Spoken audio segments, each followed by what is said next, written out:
Welcome to Module 7, where we're going to be discussing leadership and fellowship.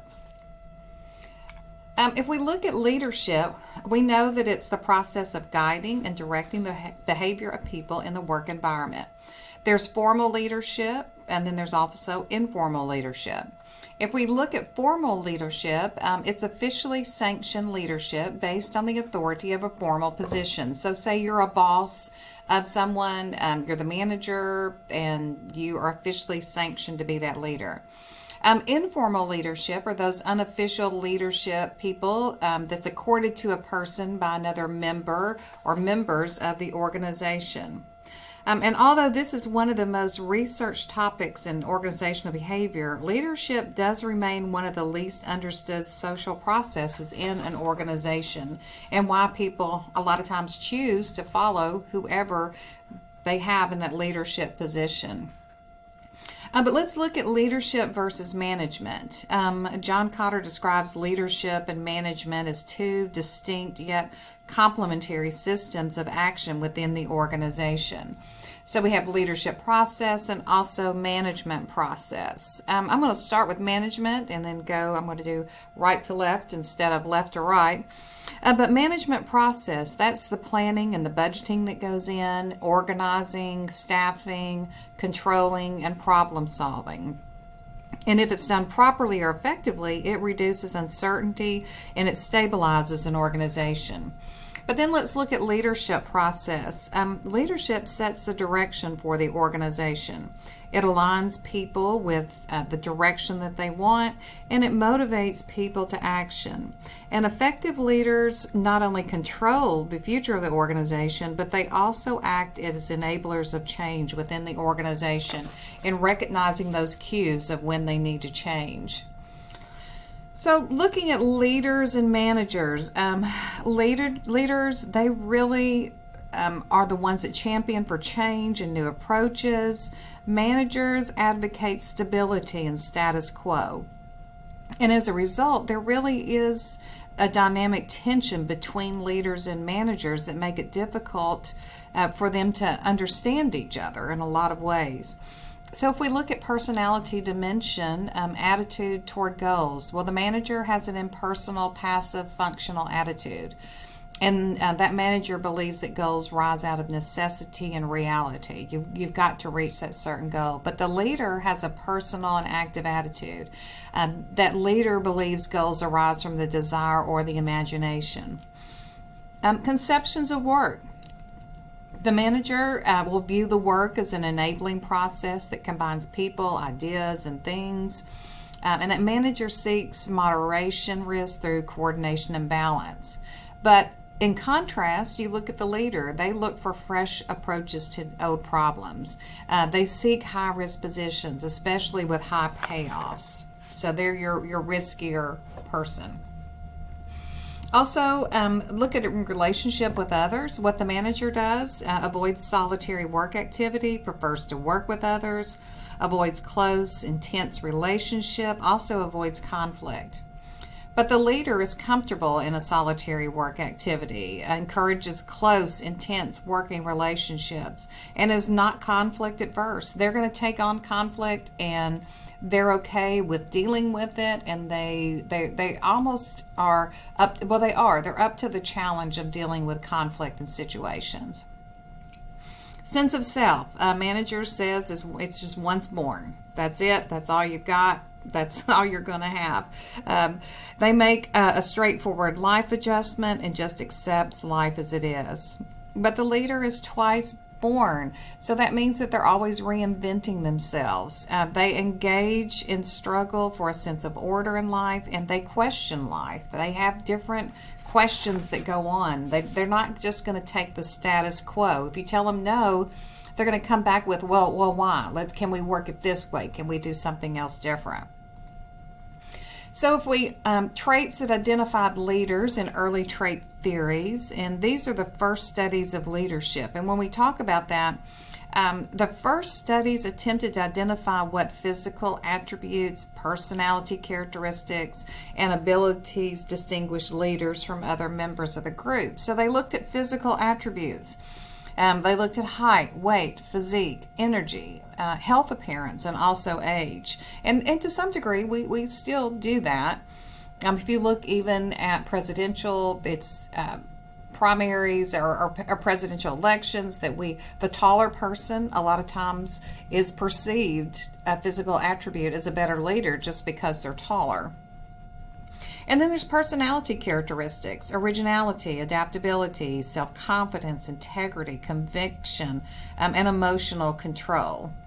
That go into that we're looking for these certain personality characteristics in our leaders. And abilities: that's social skills, intelligence, scholarship, speech influence, cooperativeness, and insight. And it's generally agreed that trait theories have had very limited success at being able to identify universal distinguishing attributes of a leader. But it is interesting studies that have gone on. The foundational behavioral research that's out there, the earliest research on leadership style was conducted by Lewin and his students, and it was the Lewin, Lippitt, and White studies. And it identified autocratic, democratic, laissez-faire leadership styles. So autocratic is strong, directive action to control rules and regulations. And some of you people, you may have worked for an autocratic boss or leader at one time. The democratic interaction and collaboration is what they feel is important. And laissez-faire, which I love that's French. And it's a hands-off approach. But when you have that and it's very, you're back and you're just anything goes, it usually results in chaos. The Ohio State studies, it suggested that its initiating structure and consideration are the key to underlying dimensions of leader behavior. And then the Michigan studies, they identified either production-oriented or employee-oriented styles of leadership. And if you take all this together, these three groups of studies form the building blocks of many of our recent leadership theories that are out there. Fiedler had a contingency theory, and contingency theories involve the belief that leadership style must be appropriate for the particular situation. And what Fiedler came up with is team effectiveness at the workplace is determined by the fit between a leader's need for structure and the favorableness of that leader's situation. And it classified leaders using the least preferred coworker scale. Both low and high LPC leaders are effective if placed in the right situation. I've taken this years ago, the LPC, the least preferred coworker, and it tries to match you up with who you would best work with. But leader's situation has three dimensions: task structure, the degree of clarity or ambiguity in the work activities assigned by the group, position power, its authority associated with the leader's formal position in the organization, member-leader or leader-member relations, quality of interpersonal relationships among a leader and group members. I'm not as crazy about Fiedler's contingency model, but it's one that's out there and is studied. The path-goal theory of leadership, and it's based on expectancy theory of motivation, and we've talked about expectancy theory when we discuss motivation. And the basic role of the leader is to clear the follower's path to the goal. So you want the follower to have a distinct path to that goal, and it looks at your leadership behavior styles. You're either directive, supportive, participative, achievement oriented, and then the followers have their characteristics, ability level, authoritarianism, locus of control, and we've discussed locus of control several times. Is it an external or internal locus of control? And then workplace characteristics, the task structure, work group, authority system, and the follower path perceptions. It's the effort, performance, reward linkages. So all of that results in the follower's goals of satisfaction, rewards, and benefits. Another one out there is Room, Jetton, and Yago normative decision model. And it can help leaders and managers determine the appropriate level of the employee participation. And so what it says is there's the decide, and that's where the manager makes the decision alone and either announces it or sells it to the group. So it's the forms of decision making. There's decide, sorry. There's consult individually, and the manager presents the problem to the group members individually, gets their input, and then helps them make the decision. A consult group, the manager presents the problem to the group members in a meeting, gets their input, then makes a decision. Facilitate, the manager presents the problem to the group in a meeting and really works as the facilitator. The manager's idea are not given more weight than any of the other group members. And then delegate, the manager permits the group to make the decision within prescribed limits. And so this is just one of those that's out there on the decision model and looking at leadership. And then the situational leadership model. It's developed by Paul Hersey. Ken Blanchard also was in on this. And it suggests that leaders' behavior should be adjusted to the maturity level of their followers. And I can kind of buy into this, trying to determine their maturity in it. And so we know that if the followers' readiness, if it's low, they're unwilling or unable to follow, that it's a very telling leadership, that you give specific instructions, you have to supervise closely, your task behaviors are high, your relationship behaviors are high. If it's a moderate follower readiness, then it's willing and unable followers. You have to sell them, you have to clarify, explain the decisions as you need it, and it's high task, high relationship. And then moderate, they're unwilling but able to follow. You have to use participation, you have to share ideas with your followers and facilitate their decision making. Task behavior on that is low, but relationship is high.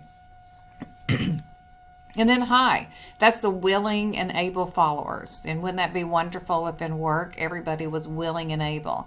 And that's where you can delegate. You can empower followers to make the decisions they need to make. So task behaviors are low, relationship behaviors are low.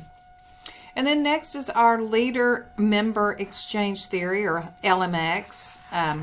And LMX is fascinating to me because it recognizes that leaders form different relationships with their followers. You have in-groups and you have out-groups. Well, we know that happens. That happens in the playground with children, that happens in middle school, and it also happens in work. So we know that our in-group has greater responsibility, more rewards, and more attention. They're more satisfied. Well, why would they want to leave? They're the in-group. They're not going to leave, so it's lower turnover. And they're likely to engage in organizational citizenship behavior. So they're your good employees. They typically follow the rules, and they're interested in being engaged. And their stress comes because these are the people that we overload and give more work to because we know these people will do it. And then the out-group members, these people receive less attention, fewer rewards. They're managed by formal rules, they're managed by policies, and they're likely to retaliate against the organization. And that can be through simply just not doing their work. Instead of being on their computer doing their work, they might be looking at Facebook, they might be playing a game. And their stress comes from being left out of the communication network because they're the out group. They're not the in group. So you have to be careful with this type of situation when you are at work. Okay, this is going to wrap up this lecture, and I'll be coming back and we're going to be talking about some inspirational leadership theories and also followers.